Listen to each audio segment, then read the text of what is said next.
So class 10 NCERT का ground relative क्या है, मैथ का ग्राउंड रिलेटिव है क्या कि एनसीईआरटी से सवाल पूछा जाएगा क्लास 10 बोर्ड एग्जाम में या नहीं पूछा जाएगा। इस चीज को हम लोग अब बारीकी से समझने वाले हैं। देखो मेरे को बहुत सारे स्टूडेंट सवाल पूछ चुके हैं कि एनसीईआरटी क्या हमको पढ़ना चाहिए या कि नहीं पढ़ना चाहिए। मैं आपको बोल रहा हूँ एनसीईआरटी अच्छे से आपको पढ़ना चाहिए। एनसीईआरटी में जितना भी सवाल है पहले उसको अच्छे से एक बार सॉल्व करो।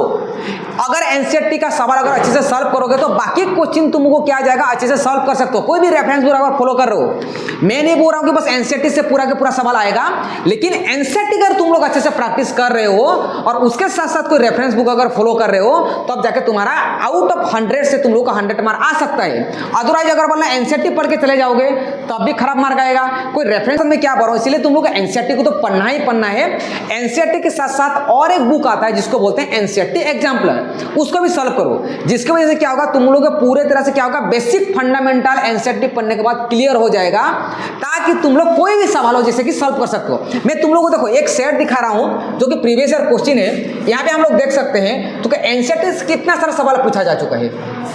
अब देखो, अब देख सकते हैं यहाँ पे, देखो आप लोग देख सकते हो, देखो ये वाला जो सवाल है, ये जो सवाल दिया गया alpha and beta are the zeros of the polynomial, ये तुम लोगों का एनसीईआरटी का ये वाला बुक में नहीं मिलेगा। तुम लोगों को ये सवाल नहीं मिलने वाला है, लेकिन ये सवाल कहाँ मिलेगा, ये सवाल मिलेगा तुम लोगों को एनसीईआरटी एग्जाम्पलर में मिलेगा। तो आपको उस बुक को ही फॉलो करो। उसके बाद देखो नीचे आते हैं है ना, ये जो सवाल दिया गया है ये एनसीईआरटी एग्जाम्पलर का सवाल है सबके सब, ठीक है। अगर आगे जाएंगे, देखो नंबर जो सवाल है ये तुम लोग को बुक में नहीं मिलेगा, तो ये सवाल कहाँ पे मिलेगा, ये सवाल कोई रेफरेंस बुक अगर फॉलो कर रहे हो, अच्छे से प्रैक्टिस कर रहे हो तो वहाँ पे आपको मिल जाएगा। अगर मान लो मैं नीचे आऊँगा, देखो तुम लोग को बहुत सारे सवाल ऐसे में दिखा सकता हूँ आपको। मैं सवाल देखो ये वाला सवाल 27 का ये जो ट्रिगोनोमेट्री का ये सवाल देखो, मैं एज इट इज तुमको एनसीईआरटी से मिलने वाला है। देखो मैं यहाँ पे दिखा रहा हूँ, आप लोग देख भी सकते हो। अब न्यू बुक में तुम लोग देख सकते हो 8.3 से नंबर यहाँ पे कौन सा दिया, tan थीटा।